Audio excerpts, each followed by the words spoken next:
Assalamualaikum warahmatullahi wabarakatuh. Bismillahirrahmanirrahim. Alhamdulillahi rabbil alamin. Wassalatu wassalamu ala ashrafil anbiya'i wal mursalin, nabiyyina Muhammadin wa ala alihi wa sahbihi ajma'in. Rabbi shrah li sadri wa yassir li amri wahlul 'uqdatan min lisani yafqahu qawli, amma ba'du. Puji dan syukur bagi Allah Subhanahu wa taala, selawat serta salam atas Nabi kita Muhammad sallallahu alaihi wasallam, juga atas ahli keluarga baginda, para sahabatnya dan para pengikutnya yang setia di atas sunnahnya sehinggalah ke hari kiamat. Alhamdulillah, pada pagi yang berbahagia dan ceria ini sama-sama kita dapat kembali dalam page Quran Daily, Pertubuhan Quran Daily Malaysia PQDM, untuk menyambung bicara kita dalam perbahasan atau topik akidah. Dan kita menggunakan satu buku kecil, Ambillah Akidahmu dari Al-Quran dan juga As-Sunnah. InsyaAllah pada pagi ini kita nak ulang baliklah, nak ulang dan sambung lagi perbahasan perkara berkaitan dengan ma'iyyatullah, iaitulah kebersamaan Allah. Okey, kebersamaan dengan Allah. Dipanggil apa? Ma'iyyatullah. Pak, saya tulis di sini, Ma'iyyatullah. Ma'iyyatullah. Apa maksud ma'iyyatullah? Ma'iyyatullahi, kebersamaan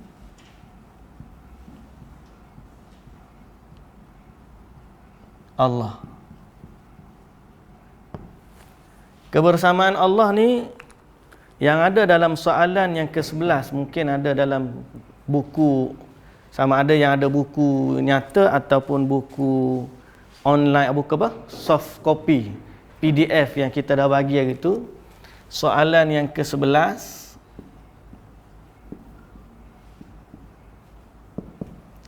apakah Allah bersama kita? Okey. Soalan apakah Allah bersama kita? Perkara ini dinyatakan oleh Nabi sallallahu alaihi wasallam kepada Abu Bakar As-Siddiq radhiyallahu anhu di waktu Abu Bakar bersama baginda dalam Gua Thur. Kata Nabi sallallahu alaihi wasallam, la tahzan innallaha ma'ana. Jangan bimbang, Allah bersama kita. Perkara ini juga Allah nyatakan kepada Nabi Allah Musa alaihi salam.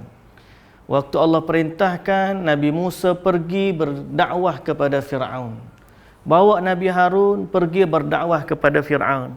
Qala la takhafa innani ma'akuma. Kata Allah kepada Nabi Musa, jangan kalian berdua takut, kerana sesungguhnya aku bersama kalian berdua. Asma' wa ara. Aku mendengar, aku melihat. Dalam Al-Quran juga Allah Ta'ala sebut, innallaha wa'lamu annallaha ma'al muttaqin. Allah bersama orang yang bertakwa. Allah bersama dengan orang yang sabar. Innallaha ma'as sabirin. Jadi kebersamaan dengan Allah ni kita nak kena faham, kerana dia juga melibatkan keimanan dan ketakwaan kita kepada Allah Subhanahu wa taala. Dan dia ada kaitan dengan keimanan kita dalam topik yang sebelum ni kita bincang, iaitulah keberadaan Allah di langit dan juga di atas daripada arasy Allah Subhanahu wa taala. Kalau sebelum ni kita dah bincang akidah ahli sunnah wal jamaah menurut mazhab salafus salih, iaitulah sebagaimana yang difahami oleh Nabi sallallahu alaihi wasallam, sebagaimana yang difahami oleh sahabat Nabi radhiyallahu anhum ajma'in, sebagaimana yang difahami oleh para tabi'in dan tabi'ut tabi'in, akidahnya imam-imam 4 mazhab, Imam Syafi'i, Imam Malik, Imam Syafi'i, Imam Abu Hanifah dan juga Imam Ahmad. Mereka semua beriman dengan ayat Al-Quran sebagaimana Al-Quran itu datang kepada kita. Dan Allah Subhanahu Wa Taala secara jelas dalam Al-Quran, dalam beberapa ayat, beberapa tempat Allah Taala kata Allah beristiwa di Arash. Dan Arash ini kedudukannya di atas dari langit yang ketujuh, dan Allah Azza wa Jalla beristiwa di atas. Akidah ini juga menjadi akidah Syekh Abdul Qadir Jailani yang baru ni diterangkan oleh Maulana Fakhrul Razi. Kalau kita dengar dia punya perbahasan tentang bagaimana orang yang dianggap wali di kalangan para sufi, orang yang dianggap ketua wali lah, Abdul Qadir Jailani ni, kira kalau sebut nama Abdul Qadir Syekh Jailani ni, kira semua orang akan anggap dia adalah sufi ataupun wali yang tinggi kedudukannya. Bila merujuk kepada kitab dia, akidah dia menetapkan Allah itu bersemayam di Arash, beristiwa di Arash. Jadi kalau orang tu kata orang ni wali, tiba-tiba akidah dia tak betul, macam mana dia boleh kata gitu? Sebab orang yang nak jadi wali, mestilah akidah dia betul. Kalau jadi wali, tiba-tiba akidah sesat, mana tak jadi wali lah dianya, kan? Tapi berarti akidah istiwa di atas Arash, menetapkan Allah beristiwa di Arash, adalah akidahnya para salafus salih. Nabi mengajarkannya kepada para sahabat, sahabat menurunkannya kepada tabi'in, dan begitulah. Sehinggalah muncul pandangan-pandangan yang lain daripada itu selepas daripada zaman tersebut. Dan apabila berkembangnya ilmu kalam ni ilmu logik, ilmu apa kalau kita panggil falsafah, ilmu falsafah, kalam ni berkembang, lalu mereka ulama-ulama Islam terpaksa menggunakan metod dia orang untuk mempertahankan Islam. Jadi zaman Abul Hasan Al-Ash'ari, sebelum daripada dia kembali kepada akidah salaf, dia menggunakan kaedah kalam untuk berlawan dengan ahli falsafah.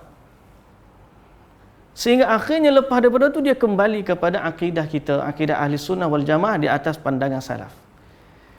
Tapi sekarang ni, orang-orang ahli kalam, dia guna ahli kalam, apakah dia berhujah dengan ahli falsafah? Tak. Dia guna ilmu kalam untuk berhujah dengan ahli salaf. Terbalik. Kan? Kalau dulu dia belajar ilmu kalam untuk berdebat dengan ahli falsafah. Settle debat dia dengan ahli falsafah, maka dia kembali kepada ilmu salaf. Itu yang berlaku kepada Abu Hasan Al-Ash'ari. Lepas dia daripada Mu'tazilah jadi kemudian Asy'ari, sampai akhir sekali dia pun kembali kepada mazhab salafus salih. Itu yang dibahaskan oleh para ulama. Tapi orang hari ni bila dah duduk dalam ilmu kalam, apakah dia pergi berdebat dengan geng-geng dekat speaker corner? Jumpa dah ahli kalam pergi duduk berdebat kat speaker corner dekat UK. Kita akan dapati orang yang kuat dengan ahli sunnah. Dr. Zakir Naik yang berdebat dengan etis, golongan-golongan logical ni, falsafah ke. Dr. Zakir Naik ahli sunnah, orang berpandangan salaf, dia yang berdebat. Ada tak kita tengok orang bermazhab ahli kalam sekarang ni dia duduk berdebat dengan etis, duduk dengan tak, mereka tidak lagi guna ilmu kalam untuk berdebat dengan ahli falsafah. Sebaliknya, mereka berdebat dengan ahli sunnah yang berada di atas manhaj salafus salih. Dan ini yang sangat-sangat kita rasa ralat dan perlu kita ketengahkan senantiasa isu ni, supaya ahli sunnah wal jamaah, orang Islam, senantiasa berada dengan sumber agamanya, iaitulah Al-Quran dan juga As-Sunnah. Jadi setelah yang kita dah sebut baru ni dalam surah Al-Hadid, kalau kita boleh rujuk surah Al-Hadid, di mana Allah Subhanahu Wa Taala sebut, Okey.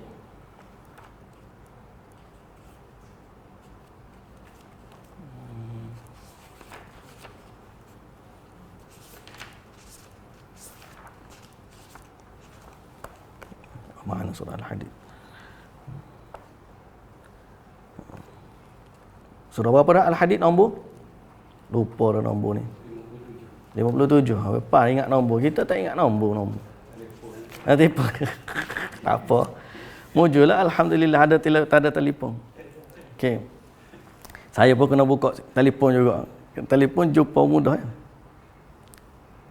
Kita dah bahas ke ayat ni sebelum ni, cuma kita ulang balik sebagai murajaah kita kerana kita nak bincang ayat Allah bersama dengan kita dan ada kaitannya dengan perbahasan yang sebelum ni. Okey. Saya tulis dulu ayat tu.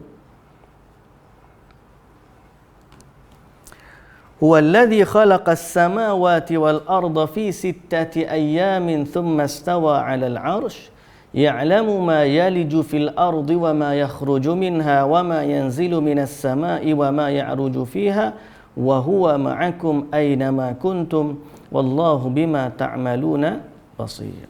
Baik. Sebuah ayat Quran surah Al-Hadid surah kita tulis bawah nanti. Qala Allah Ta'ala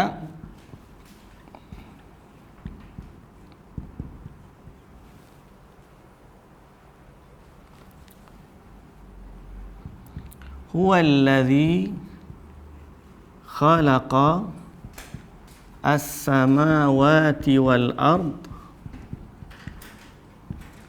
fi sittati ayyamin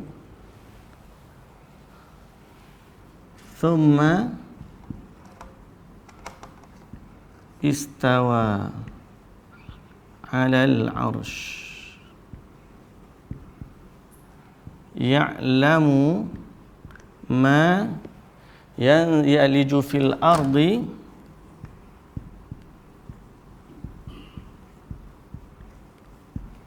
wa ma yakhruju minha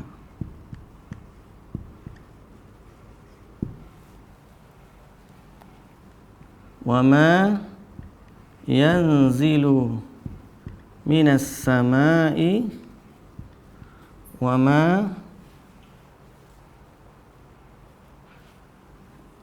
ya'ruju fiha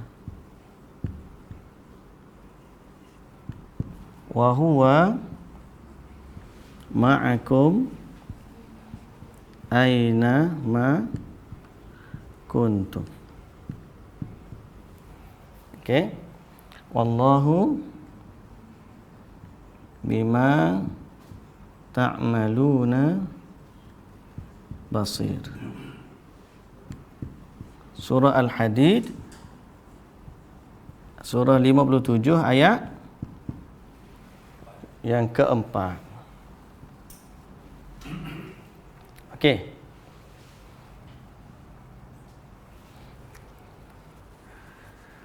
Ayat ni antara ayat yang utama yang mesti kita faham tentang permasalahan ini, sebab kita nak perbahasan kita apakah Allah bersama dengan kita. Di sini ada ayat wa huwa ma'akum ainama kuntum. Wa huwa ma'akum ainama kuntum. Okey.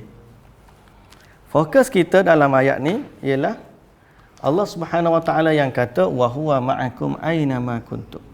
Wa huwa ma'akum ainama kuntum maksudnya dia bersama kamu di mana sahaja kamu berada. Okey. Jadi ayat ini menunjukkan Allah senantiasa ada bersama dengan kita. Allah senantiasa ada bersama dengan kita. Sebab itu ada orang yang kata Allah bersama dengan kita ni senantiasa. Cuma kita nak tahu kebersamaan Allah dengan kita ni dari sudut apa? Okey. Apakah kebersamaan Allah ni satu daripada zat, sudut zat, ataupun keberadaan Allah dari sudut sifat. Okey, apakah kebersamaan Allah tu dengan zatnya ataupun dengan sifatnya? Dengan sifatnya ataupun dengan zatnya Allah Subhanahu wa taala. Okey, sekarang ni kita kena tengok konteks ayat ni untuk kita faham. Kita dah sebut dah sebelum daripada ni. Kita terjemahkan balik ayat ni untuk kita memahami kebersamaan Allah dengan hamba-Nya, apakah dia pada zat ataupun sifat. Bila kita perhatikan ayat surah Al-Hadid ayat 5 ayat 4. Okey. Kita sebagai ahli sunnah mesti kembali kepada Al-Quran dan As-Sunnah, dan kita mesti tunduk kepada Al-Quran dan Sunnah. Jangan jadi seperti ahli kalam yang mendahulukan akal, sehingga mari apa pun dalil daripada Quran, kalau tak betul dengan akal dia akan bagi takwilan. Itu sebenarnya macam ni. Itu sebenarnya kita kena tukar makna dia. Ni fahami kena bahasa gini. Dia akan adjust macam mana selama Al-Quran itu tak betul dengan kefahaman dia. Adapun ahli sunnah sebaliknya, kita kena adjust kefahaman kita untuk betul dengan Al-Quran dengan As-Sunnah. Bukan kita kena adjust Quran dok. Kita kena adjust kefahaman kita. Sebab dalil ni Al-Quran ataupun Sunnah adalah sesuatu yang konkret dan tidak boleh diubah. Okey, kita percepatkan sikit. Makna kepada ayat ini, Allah Subhanahu wa taala berfirman, huwa dialah. Kita dah translate pada pertemuan yang dulu tapi kita ulang balik. Huwa dia allazi yang khalaqa menciptakan as-samawati wal ard, langit dan bumi, fi sittati ayyam, dalam 6 hari. Thumma stawa, kemudian dia Allah beristiwa di atas arash. Nampak tak? Okey. Ya'lamu, dia mengetahui. Dia tahu. Ma yaliju, apa yang masuk. Fil ardi, ke dalam bumi. Wa ma yakhruju minha, dan apa yang keluar darinya. Wa ma yanzilu, dan apa yang turun. Minas sama, dari langit. Wa ma ya'ruju fiha, dan apa yang naik. Fiha, padanya. Naik ke langit lah. Wa huwa ma'akum, dan dia bersama kamu di mana saja kamu berada. Dan Allah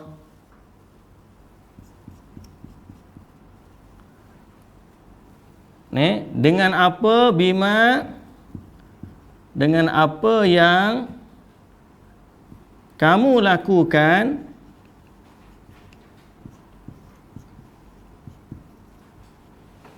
basirun, maha mengetahui, maha melihat. Okey, boleh faham tak ya? Saya baca sepintas lalu terjemahan kepada ayat ini, surah Al-Hadid ayat 4, surah 57 ayat 4. Ayat ini menjadi asas persoalan yang kita kata di awal tadi, wa huwa ma'akum aina ma kuntum, dia bersama dengan kamu di mana saja kamu berada. Okey, kebersamaan ini kita masuk dalam tajuk ma'iyatullah, kebersamaan Allah. Apakah kebersamaan itu dengan zat ataupun sifat? Mana beza dengan zat? Kalau orang kata Allah bersama dengan zat, maknanya Allah tu zatnya di mana-mana. Allah tu ada kat meja ni, Allah tu ada kat kipas, Allah tu ada kat lampu, Allah ada di langit, ada di pokok, ada apa. Sebab tu setengah orang dia kata Allah tu di mana-mana, sampai dalam diri dia juga ada Allah. Itu dah sampai kepada dia panggil wahdatul wujud. Kewujudan dia tu sekali dah dengan Allah Subhanahu Wa Taala. Yang tu kita nak kena faham dengan betul supaya kita tidak keliru. Apakah kebersamaan ini zat ataupun sifat? Kalau zat, bagaimana kita sebut? Kalau sifat, maknanya Allah zatnya tak ada di sini. Cuma sifat ilmunya, sifat pengetahuannya, dia bersama dengan mana-mana makhluk. Jadi tahu berlaku. Okey, itu beza. Beza kita nak faham Allah bersama kita dengan zat ataupun sifat. Benda ni penting supaya nanti satu masa kita tidak terpengaruh dengan kefahaman wahdatul wujud. Yang dia kata, siapa dia kata, tidaklah ada dalam jubahku ini melainkan Allah. Dia kata apa? Dia nampak Allah tu duduk mana-mana je. Kita fahamlah bahasa sufi ni macam mana. Tapi sebenarnya untuk berkata demikian sangat-sangat tidak layak. Kalau nak takwil bahasa sufi ni, kita pun boleh cakap bahasa sufi. Orang kata dia tak faham bahasa ni. Bukan masalah tak faham, masalah dia implikasi kepada akidah, keimanan kita.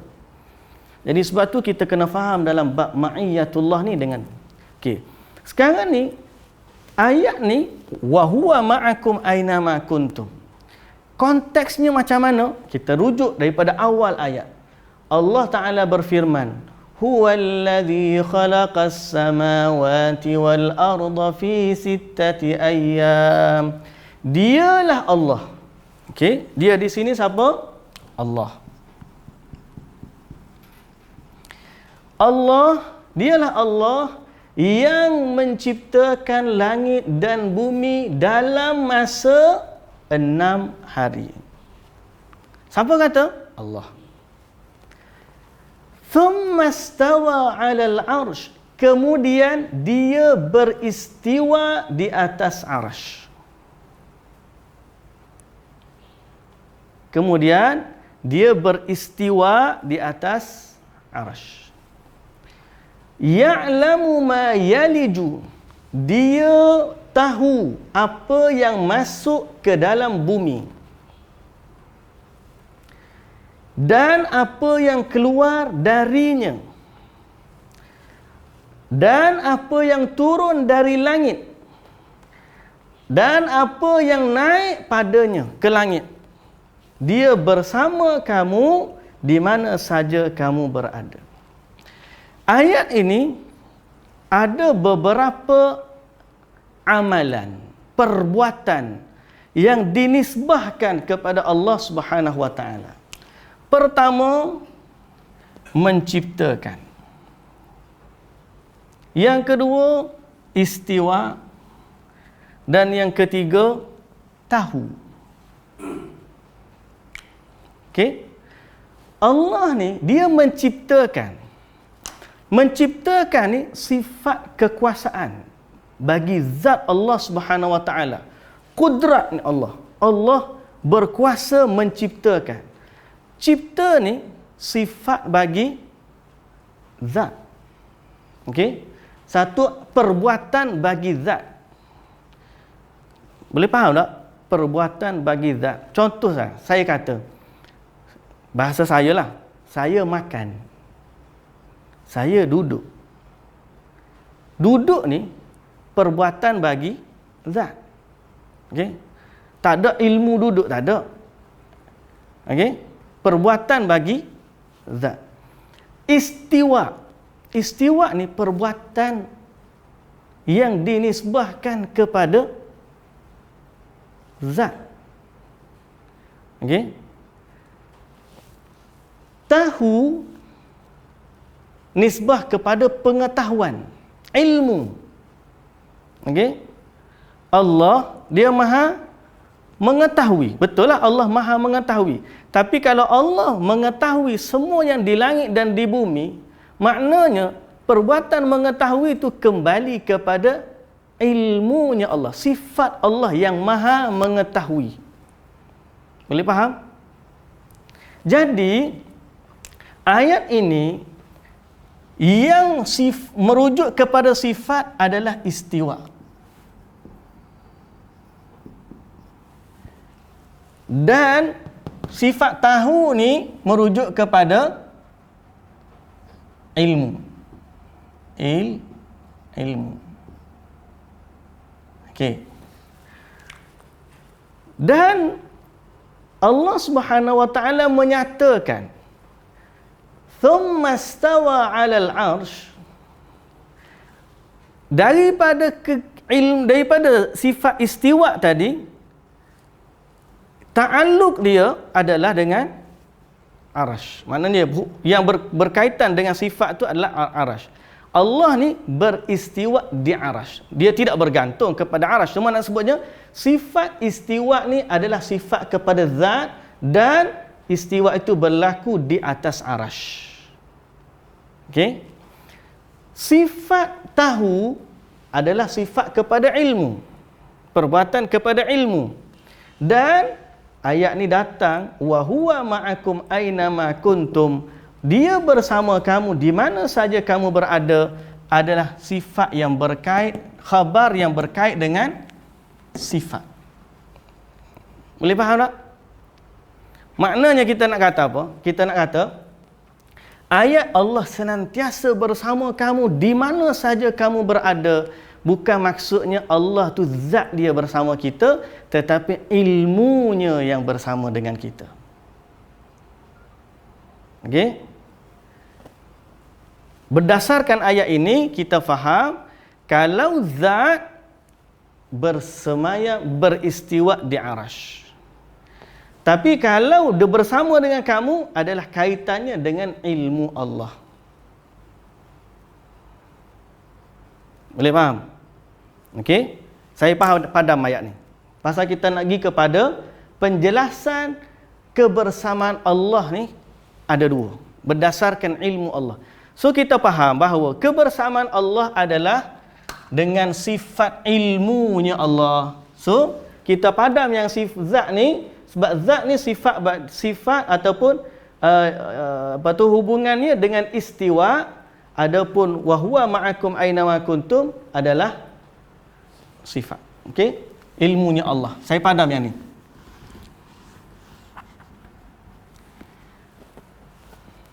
Boleh padam Ada pemadam lain ke apa? Ni. Lama dah ni tak itu ni, patut lagu ni. Ni. Oh gitu. Ha tu comel awak sat ni. Oh tak boleh sapu banyak kali ya.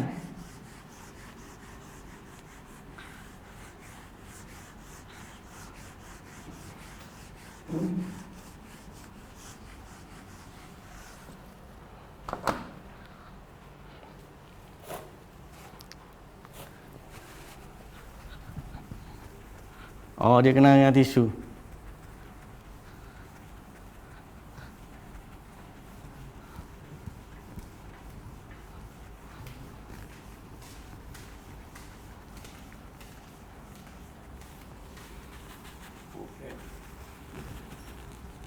Tak apa-apa, dengan tisu boleh.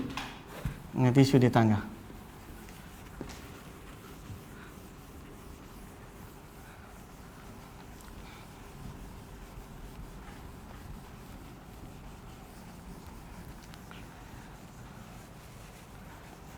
Okey. Jadi kesimpulan daripada ayat tadi, kita boleh katakan bahawa apakah Allah bersama dengan kita? Maka jawapannya ya, Allah bersama dengan kita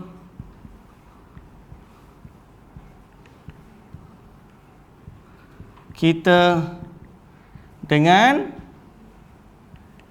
ilmu.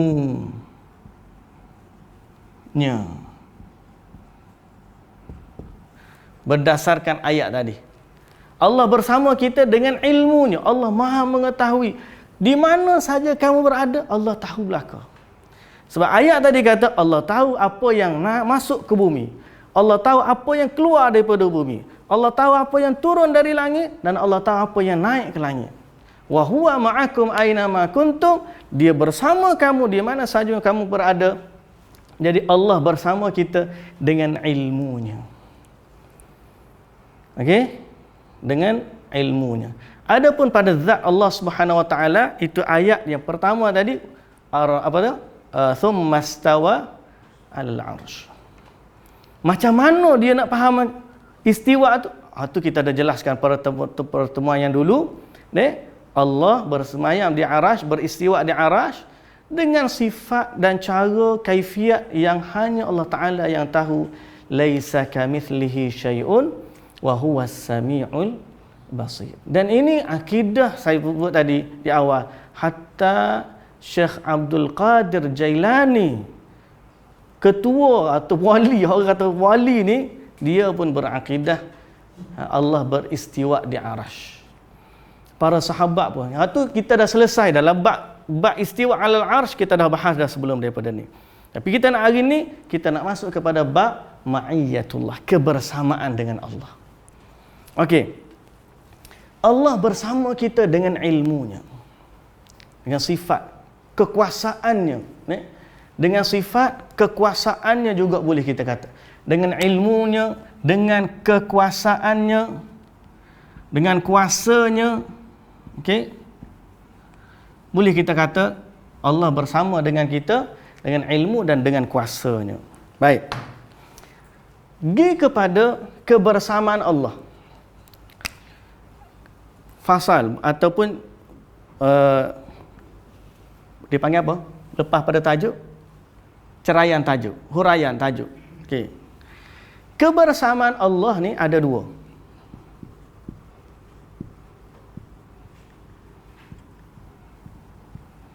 Allah ada dua. Satu umum, dua khusus.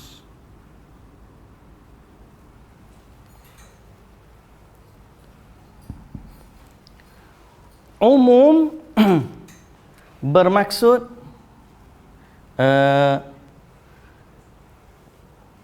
Allah mengetahui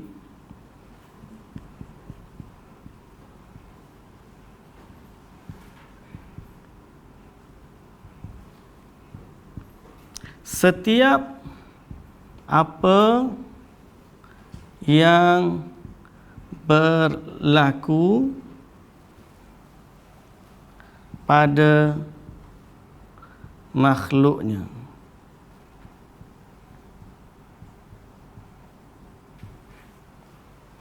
Okey?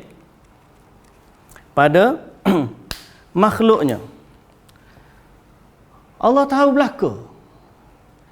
Apa yang dalam bumi pun Allah tahu. Maknanya kalau orang masuk dalam gua, sembunyi dalam gua, sembunyi dalam bilik di tengah malam yang gelap gelita, tutup lampu, tutup apa, dia berada dalam gelap gelita, di dalam bilik dia, tak ada orang tak.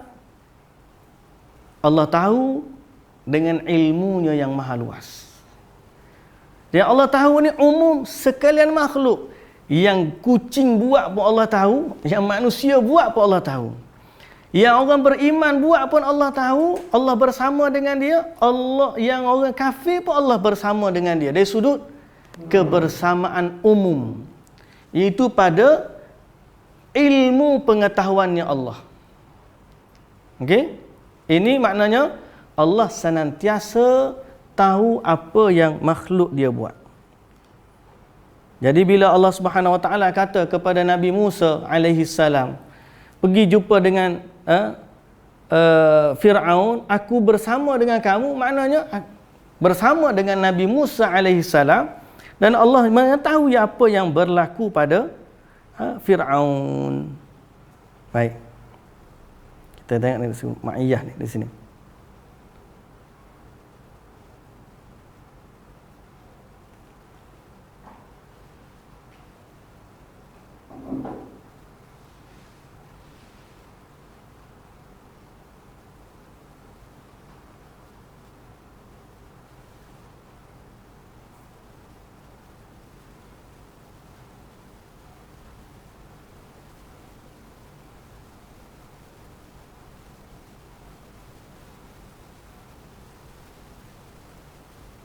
Hilang dah tadi.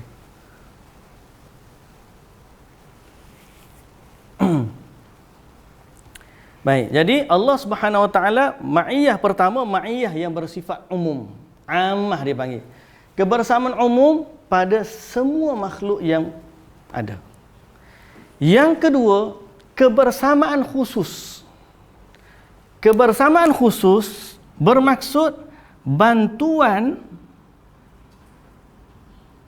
dan pertolongan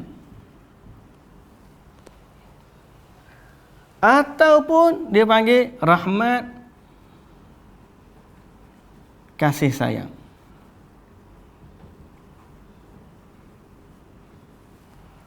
Okey.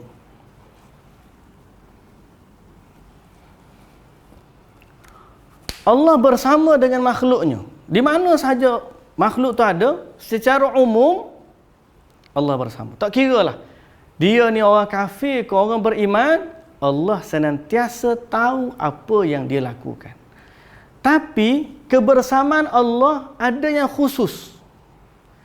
Khusus bagi orang-orang yang beriman. Dan kebersamaan ini dengan maksud bantuan, pertolongan ataupun rahmat kasih sayang. Seperti ayat Quran, wa'lamu annallaha ma'al muttaqin. Ketahuilah Allah bersama dengan orang-orang yang bertakwa. Apa maksud Allah bersama dengan orang bertakwa? Tidak saja-saja bersama. Allah bagi bantuan, Allah bagi pertolongan, Allah bagi kasih sayang, Allah bagi rahmat kepada mereka. Bila Nabi SAW kata kepada Abu Bakar As-Siddiq, la tahzan innallaha ma'ana. Jangan bimbang, Allah bersama kita. Apa maksud Allah bersama? Allah memberi bantuan dan sokongan. Okey? Bila Nabi Musa bagi tahu, bila Allah bagi tahu kepada Nabi Musa, la takhafa innani ma'akuma asma' wa ara. Jangan takut wahai Nabi Musa. Aku bersama kamu berdua, aku mendengar dan aku melihat. Maksud apa? Allah akan bantu Nabi Musa. Okey? Ini dipanggil ma'iyah secara khusus. Ini hanya untuk orang-orang yang terpilih sahaja dari kalangan orang-orang, dari kalangan hamba-hamba Allah. Secara umumnya, dia adalah untuk orang-orang yang beriman. Sama macam sifat Ar-Rahman, Ar-Rahim. Ingat lagi tak kita belajar tafsir surah Al-Fatihah? Ar-Rahman, Ar-Rahim, Maha Pengasih dan Maha Penyayang. Kenapa Allah bezakan Ar-Rahman dan Ar-Rahim? Wa ibadur rahmanil ladzina yamshuna 'alal ardi hauna. Ada hamba-hamba yang Allah Taala sebut sebagai hamba kepada Ar-Rahman. Kasih sayang Allah, rahmat, belas kasihan Allah. Maka ulama bahas sebab rahmat dan belas kasihan Allah ada yang bersifat umum, ada yang bersifat khusus. Kasih sayang dan rahmat Allah yang bersifat umum adalah apa yang Allah bagi kepada makhluknya dari kasih sayang. Dengan sebab kasih sayang itulah binatang, seorang binatang, ibu binatang mengasihi anaknya. Ibu orang kafir mengasihi anaknya yang kafir. Kawan-kawan berkasih sayang walaupun dia tu kafir.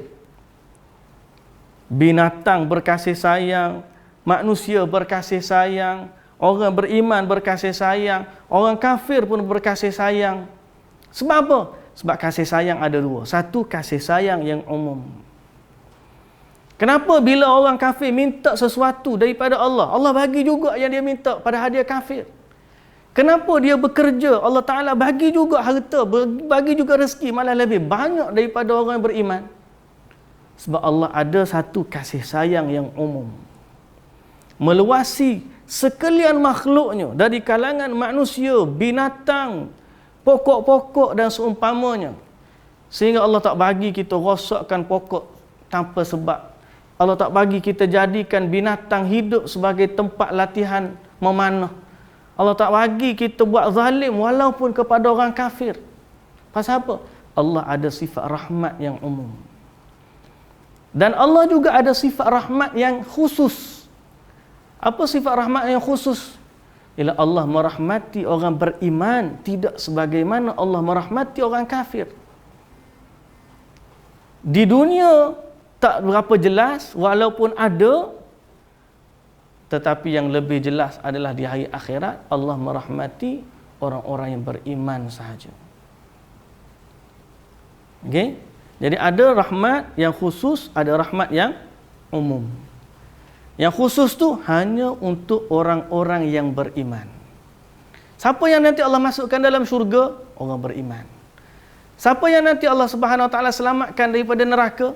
Orang beriman. Orang kafir tak boleh keluar daripada neraka walau apa pun amalan dia. Okey? Boleh jadi di dunia ni Allah bagi sakit, Allah bagi ujian sebab kasih sayang Allah di dunia lebih daripada orang kafir. Pasal apa? Sebab kasih sayang Allah khusus kepada orang yang beriman. Maka samalah juga. Kebersamaan Allah ada dua, satu kebersamaan umum dan kebersamaan khusus. Umum ni Allah tahu semua makhluk dia, yang beriman, yang kafir, binatang, manusia, pokok, apa saja. Allah bersama dengan makhluknya, dengan ilmu pengetahuannya. Dan yang kedua, Allah bersama dengan orang-orang yang beriman. Ini adalah kebersamaan yang khusus. Okey. Saya akan detailkan nombor dua ni sebab kita nak beriman kepada Allah dan kita nak rasakan Allah ni bersama dengan orang-orang yang beriman.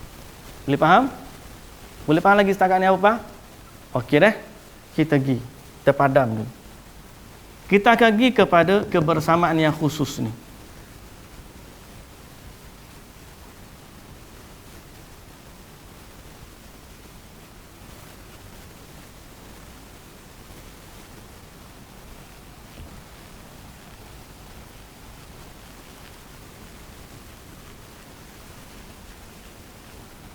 Okey, kebersamaan Allah yang khusus. Satu,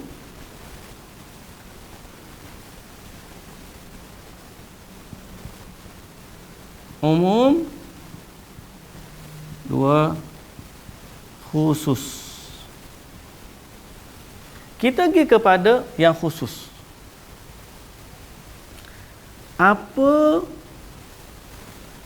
faktor atau sebab mendapatkan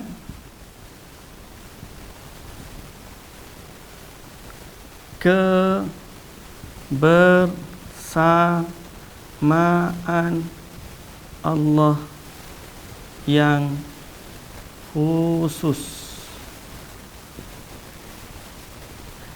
Macam mana kita nak dapatkan kebersamaan Allah yang khusus? Allah bersama dengan kita sehingga kita rasa Allah Ta'ala tu bantu kita. Ada orang putus asa dalam hidup, dia rasa dia lonely.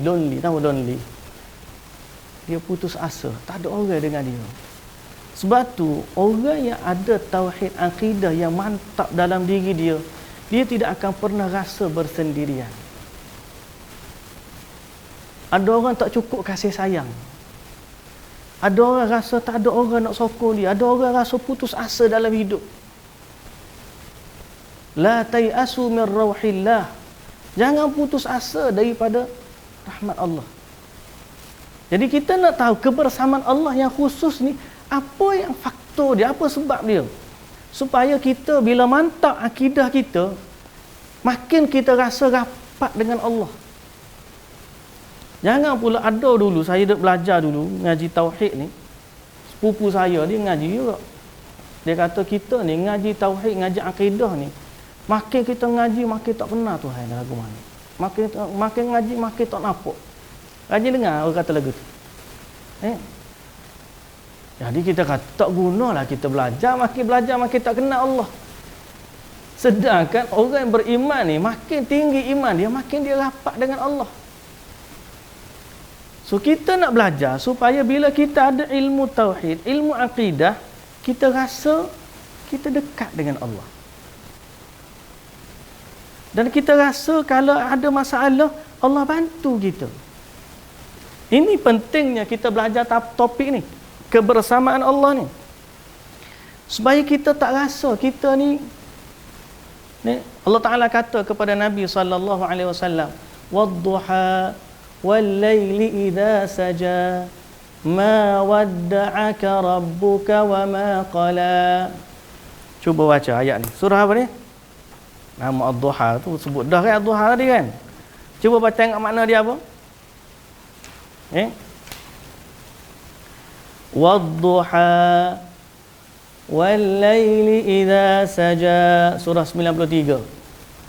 Ma wadda'aka rabbuka wa ma qala. Maksud apa? Dan Tuhanmu tidak meninggalkanmu dan tidak juga membencimu sebagaimana yang dituduh oleh orang musyrikin. Orang musyrik, mula-mula Nabi kata kepada mereka, Allah turunkan wahyu. Lepas tu ada satu masa terputus wahyu.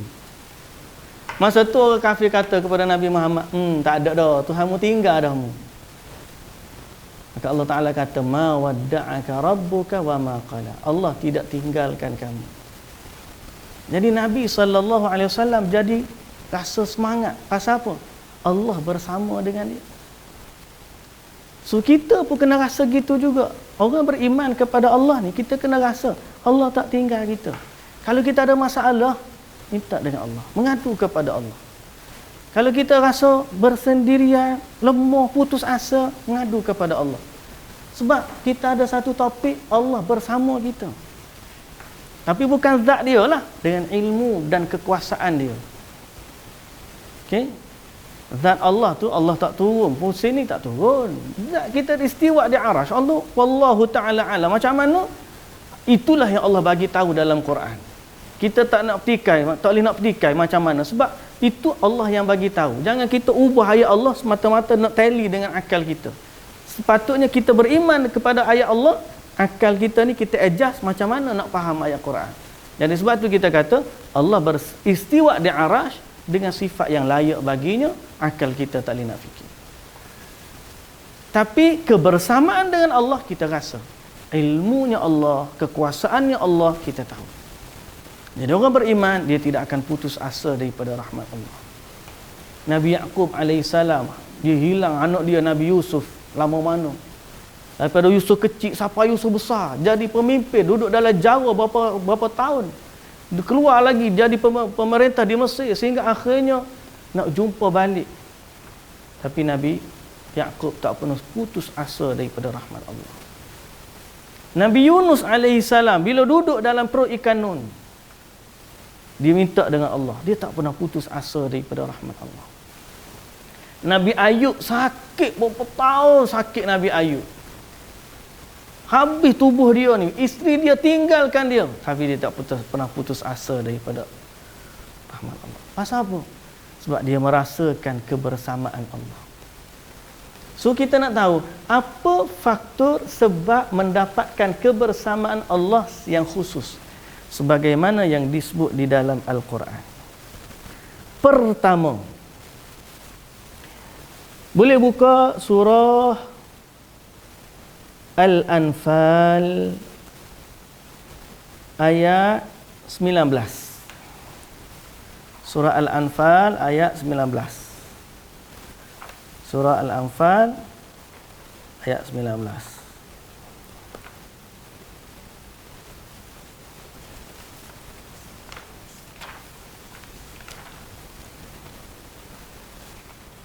Surah yang ke-8 ayat 19. Allah Subhanahu wa taala kata, "In tastaftihu faqad ja'akumul fath wa in tantahu fahuwa khairul lakum wa in ta'udu na'ud wa lan tughniya 'ankum fi'atukum syai'a walau kathurat wa annallaha ma'al muttaqin wa annallaha ma'al mu'minin." Dan sesungguhnya Allah bersama. Ma'a. Okey, faktor yang pertama. Wa annallaha ma'al mu'minin. Kalimah ma'a ke? Ni wa annallaha ma'a. Ma'iyatullah ni ma'a na ma'a. Ma'a dalam bahasa Arab bersama kan? Ni ma'a bahasa Arab bersama. Okey? Allah Taala ma'al mu'minin.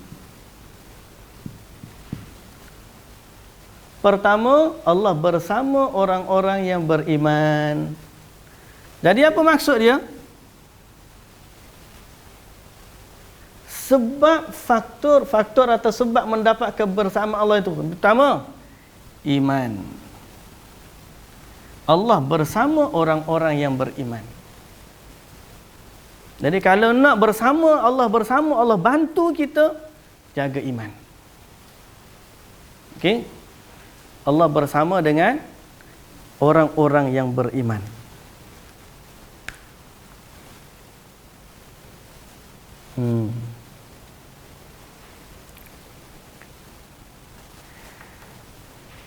Dan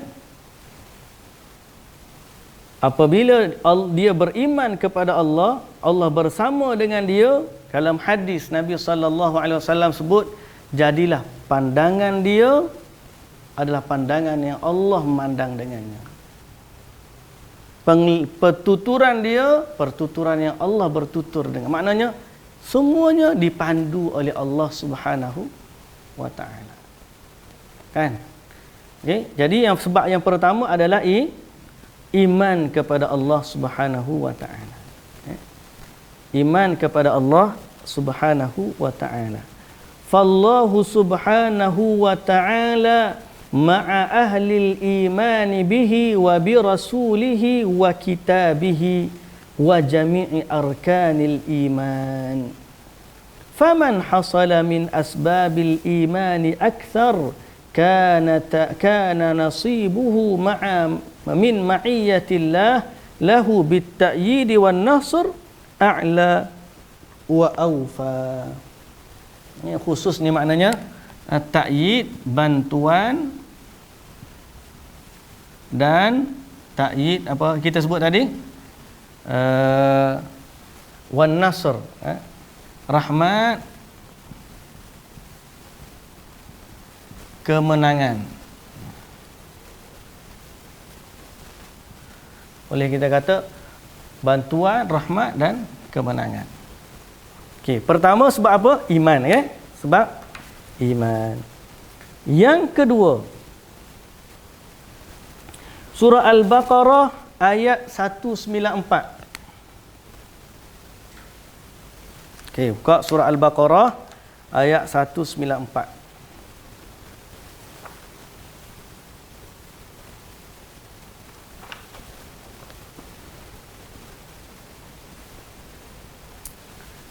الشهر الحرام بالشهر الحرام والحرمات قصاص فمن اعتدى عليكم فاعتدوا عليه بمثل ما اعتدى عليكم واتقوا الله.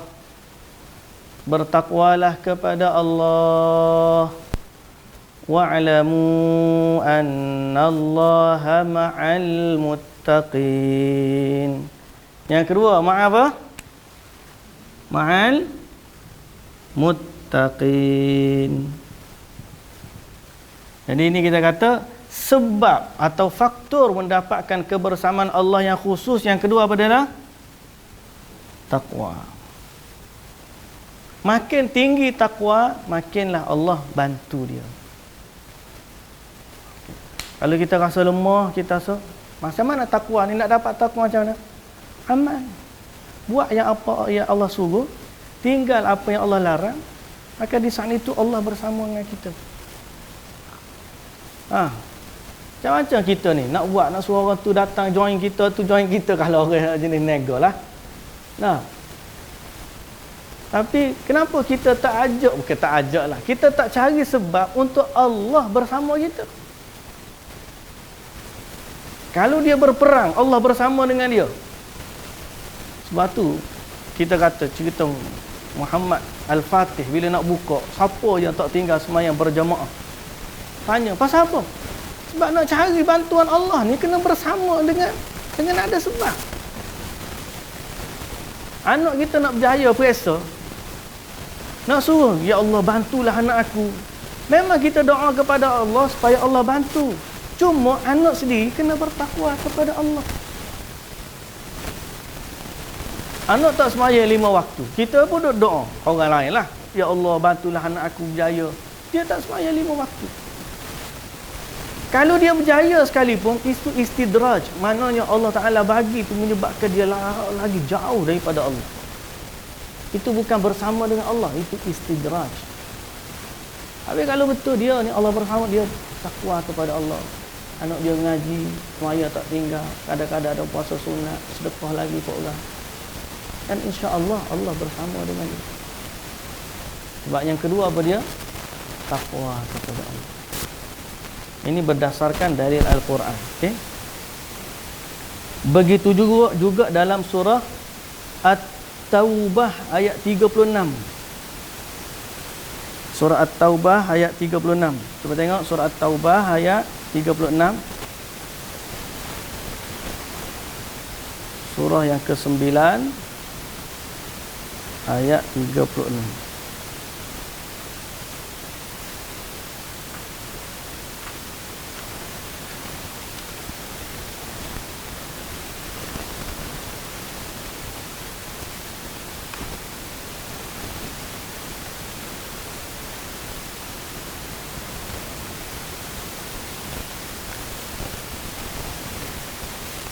Okey, surah At-Taubah ayat 36.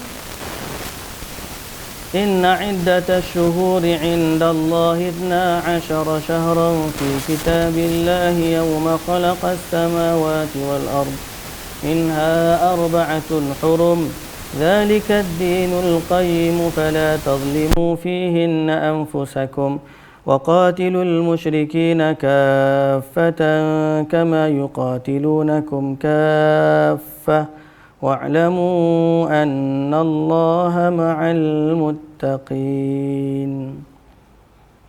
Di hujung ayat ni Allah Ta'ala kata, dan perangilah orang-orang musyrik semuanya sebagaimana mereka memerangi kamu semuanya, dan ketahuilah sesungguhnya Allah bersama dengan orang-orang yang bertakwa. Sama juga dengan ayat surah At-Taubah lagi, ayat 1, 2, 3. Surah ayat Taubah sama juga, ayat 1, 2, 3. Ya ayyuhalladzina amanu qatilul ladzina yalunakum minal kuffari wal yajidu fikum ghilzah. Wahai orang-orang yang beriman, perangilah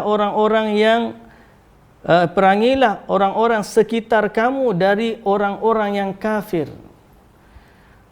agar mereka mendapati pada kamu kekuatan atau ketegasan. Wa'lamu annallaha ma'al muttaqin, dan ketahuilah Allah bersama dengan orang-orang yang bertakwa. Jadi ini kita panggil kebersamaan khusus. Okey, Allah akan bantu. Wahai orang beriman, perangi orang kafir, Allah akan bantu. Bantu siapa? Bantu orang beriman, bantu orang bertakwa. Ini khusus. Okay? Sedangkan ma'iyah dalam semuanya, segala berlaku tu Allah tahu belaka.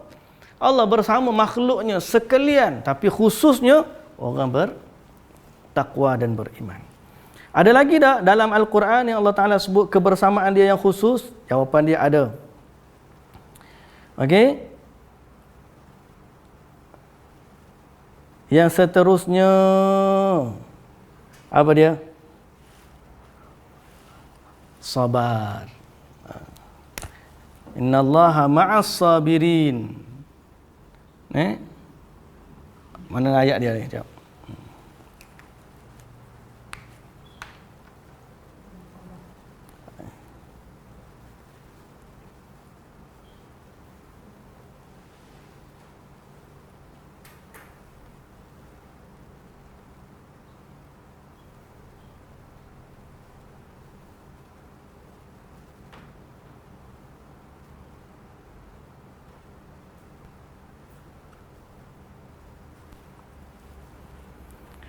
Surah Al-Baqarah ayat 153. Surah Al-Baqarah, wasta'in ya ayyuhallazina amanu ista'inu bis-sabri was-salah. Al-Baqarah ayat 153. Innallaha ma'as sabirin.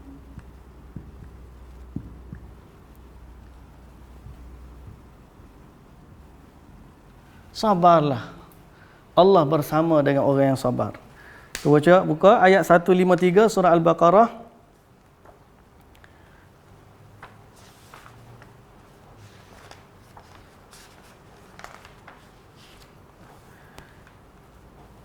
Okay. Allah Ta'ala kata apa? Ini biasa dah kita dengar. Ya ayyuhalladzina amanu ista'inu bis-sabri was-salah. Innallaha ma'as sabirin. Okey. Dalam ayat yang sebelumnya juga sama. Wasta'inu bis-sabri was-salah wa innaha lakabiratun illa 'alal khashi'in. Allah Ta'ala sebut ayat tentang kesabaran juga. Tapi sabar, salat dan sabar dan salat Allah dia berat bagi orang yang khusyuk, tapi dalam ayat ni Allah Ta'ala sebut ya ayyuhalladzina amanu ista'inu bis-sabri was-salah innallaha ma'as sabirin. Allah bersama dengan orang-orang yang sabar. Okey.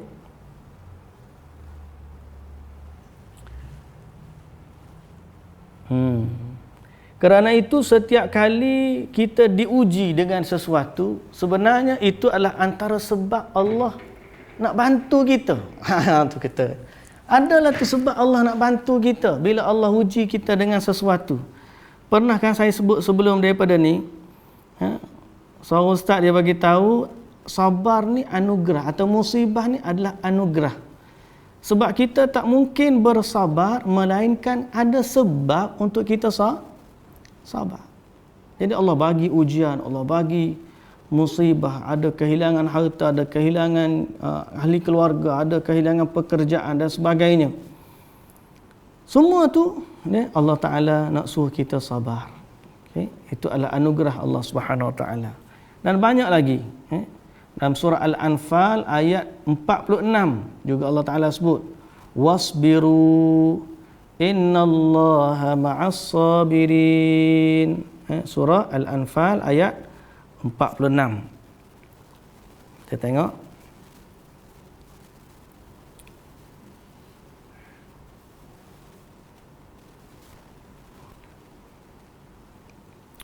Wa ati'u Allah wa rasulahu wa la tanaza'u fatafshalu wa tadhhaba rihukum wasbiru innallaha ma'as sabirin. Taatlah kamu kepada Allah dan Rasul, dan janganlah kamu berbantah-bantah, jangan pecah belah kita ni. Kalau tidak, nescaya kamu menjadi lemah semangat dan hilang kekuatan. Bersabarlah, sesungguhnya Allah bersama dengan orang-orang yang sabar. Surah Al-Anfal, surah yang ke-8 ayat 46. Okey, surah Al-Anfal ayat 46. Yang seterusnya dan yang terakhir.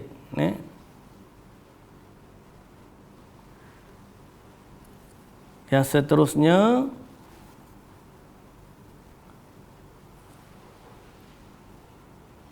cuba tengok surah An-Nahl ayat 128. Surah An-Nahl ayat 128.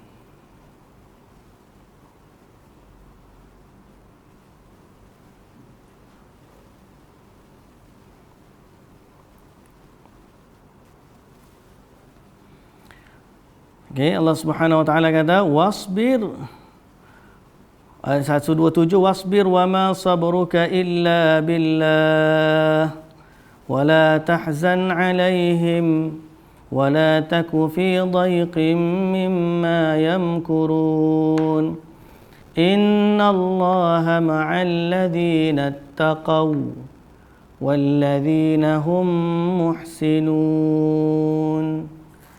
Dan sesungguhnya Allah bersama dengan orang-orang yang bertakwa dan orang-orang yang berbuat ihsan. Yang keempat ni apa? Muhsinun. Ihsan. Apa maksud ihsan? Berbuat kebaikan lah. Maksud ihsan di sini ialah berbuat kebaikan. Okey.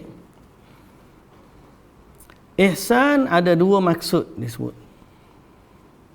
Yang pertama, ihsan al-in'amu ala ghair, belas kasihan. Bahasa kita lah ihsan, belas ihsan. Belas ihsan. Apa maksud belas? Belas. Apa maksud ada belas? Belas ihsan. Kesian lah. Kesiannya dia tu. Belas ihsan. Itu ihsan yang pertama, iaitu berbuat baik kepada orang lain. Itu ihsan. Yang kedua, ihsan juga ialah berbuat baik dalam ibadah. Sebagaimana hadis Nabi, an ta'budallaha ka'annaka tarahu fa illam takun tarahu fa innahu yaraka. Buat ihsan ni bila kamu sembah Allah, kamu rasa kamu seolah-olah kamu nampak Allah. Kalau kamu tak nampak Allah, maka Allah pasti melihat kamu. Yang tu ihsan yang kedua. Jadi ihsan dua-dua tu termasuk dalam kasih sayang Allah Subhanahu wa ta'ala. Dua-dua tu termasuk dalam kasih sayang Allah Subhanahu wa ta'ala. Baik. Jadi habis bab kita ni tentang kebersamaan Allah Subhanahu wa ta'ala. Semua ni ada dalil belaka. Okey.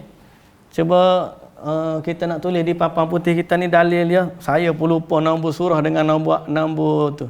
Ada Kak Ana tulis ke? Iman. Dalil dia apa surah apa Kak Ana? Al-Anfal 8 ayat 19. Lagi? Satu tu yang kita bagi kan? Taqwa Al-Baqarah ayat 2 194.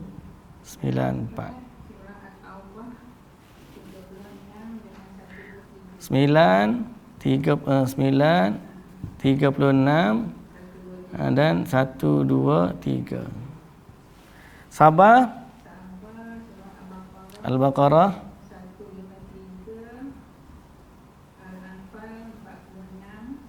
Al-Anfal surah yang ke-8 8:46.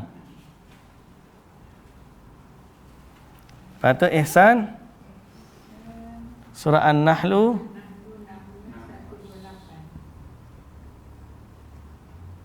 tu yang kita boleh bagi.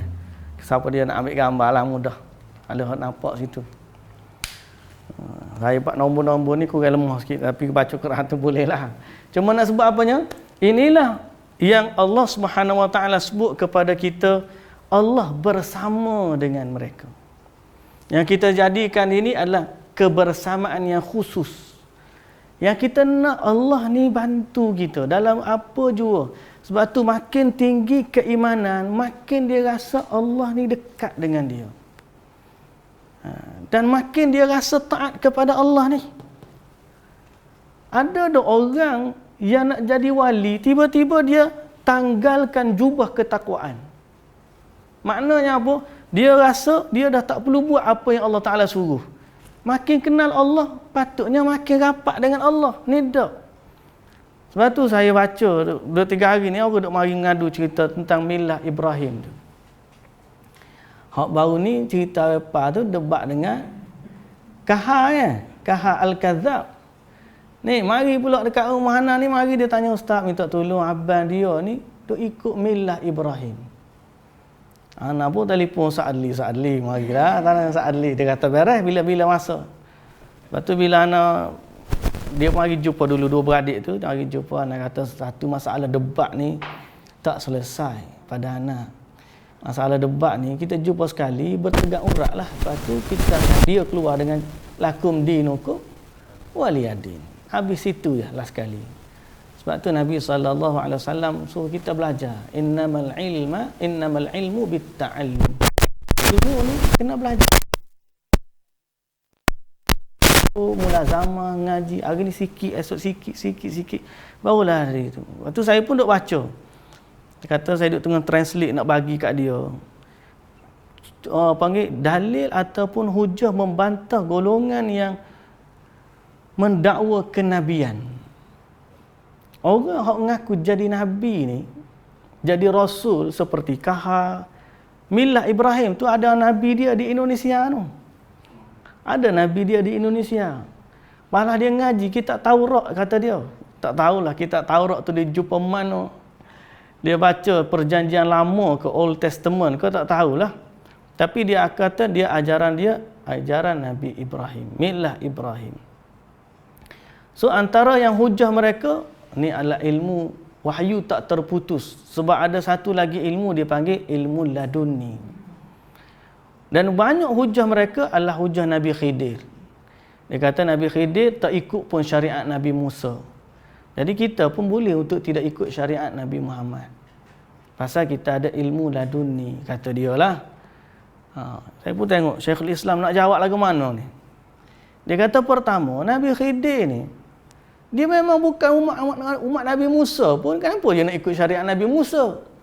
Sebab Nabi Musa hanya diutuskan kepada Bani Israel. Nabi Khidir bukan Bani Israel. Sebab tu Nabi Musa kena cari jauh dia. Pergi berjalan bawa anak murid dia, pergi jumpa dekat pertemuan dua laut tu. Bila jumpa Nabi Khidir pun tanya, "Man anta? Kamu siapa?" Dia tak kenal Nabi Musa. Nabi Musa tak kenal dia. Maknanya, dia bukan dari kaum Nabi Musa. Dan dia tidak diutuskan, atau Nabi Musa tidak diutuskan kepada dia. Maka wajarlah dia tidak mengikut syariat Nabi Musa. Tapi itu tak berlaku kepada syariat Nabi Muhammad. Sebab syariat Nabi Muhammad SAW, Nabi diutuskan untuk sekalian alam. Satu. Yang kedua mereka kata Nabi Khidir ni umur dia panjang, tak mati lagi. Paklau ni pun ada jumpa dengan Nabi Khidir. Jawapan dia, Syekhul Islam jawab, kalaulah Nabi Khidir tu wujud hidup sekalipun. Perbahasan panjang, Nabi Khidir ni hidup lagi kau tak ada dah tu kalaulah dia hidup lagi. Jawapan dia, kalau dia hidup lagi sekalipun, tetap dia wajib ikut syariat Nabi Muhammad sallallahu alaihi wasallam. Sebab apa? Orang yang lebih mulia daripada dia, Nabi Isa alaihi salam, turun akhir zaman akan ikut syariat Nabi Muhammad sallallahu alaihi wasallam. Dan tidak ada orang pun yang sampai kepadanya syariat Nabi Muhammad sallallahu alaihi wasallam melainkan wajib dia ikut Nabi Muhammad sallallahu alaihi wasallam walaupun mereka itu rasul. Jadi kalau Nabi Isa kena ikut, Khidir lagilah kena. Tak. Dan hujah yang seterusnya, nabi-nabi, Nabi Muhammad baik, Nabi Musa baik, semua nabi-nabi ni adalah orang yang paling kenal Allah, paling dekat dengan Allah. Nabi Musa AS tu kalimullah, boleh berkata-kata dengan Allah. Nabi Ibrahim Khalilullah, kekasih Allah. Nabi Muhammad tu Habibullah lagi. Orang yang diangkat naik langit dalam peristiwa Isra wal Mi'raj. Tapi Nabi-Nabi ni tak pernah melucutkan jubah takwa mereka. Maknanya tidak pernah tinggalkan syariat. Tak kata aku ni tak wajib dah ke atasku solat. Tak. Pasal apa? Pasal ni kebersamaan dengan Allah yang benar duduk sini. Ni ngaji tinggi, siapa rasa dia dah bersama dengan Allah. Tiba-tiba tak semayang, tak gapo, tak. Ini kefahaman yang salah. Sebab tu kita ahli sunnah wal jamaah, bab ma'iyatullah ni, kita kena belajar dan kita faham dengan cara yang sebenar. Supaya tak tertipu. Mari orang kata, dia ni dah satu tahap martabat dia. Martabat zuk kewalian ke apa. Dia rasa dia bersama dengan Allah. Lalu tidak terikat lagi dengan perintah dan juga larangan. Siapa-siapa antara jawapannya juga dia kata apa? Bagi orang yang kata boleh terlucut jubah syariat. Kita ahli sunnah wal jamaah sepakat. Tak usah kata jubah. Siapa yang mengingkari satu je kewajipan daripada semua kewajipan syariat. Dia ingkar satu je. Dia tak ingkar semayang, dia tak ingkar puasa, dia tak ingkar haji, dia ingkar zakat je. Sudah cukup untuk murtad. Betul tak? Kalau dia ingkar, tak usah kata 5 waktu. Dia ingkar 3 waktu contohnya.